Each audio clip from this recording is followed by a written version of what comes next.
Guys, I'm just amazed with this robot vacuum. Nag-sleep over ako dito sa anak ko. Pero, syempre, ang sarap ng tulog mo the whole night. Walang istorbo. Pero, nagulat lang ako. Parang biglang, nung umaga, following day, mga 6 a.m. pa lang siguro sa tingin ko, biglang umingay. Yung pala, automatic yung robot vacuum na naglilinis na lang siya sa kanyang sa sala, umiikot na lang siya.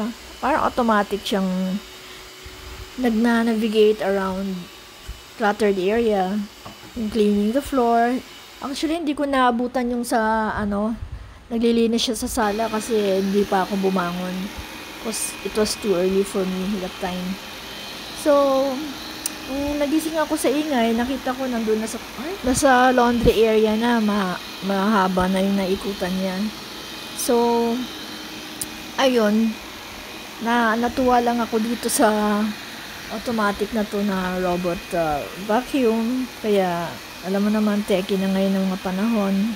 Pero, amazed lang ako kasi after na linis to, bumalik na siya on its own dun sa underneath the table.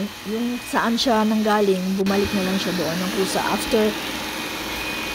after na sense niya na tapos na siya at malinis na. That's all.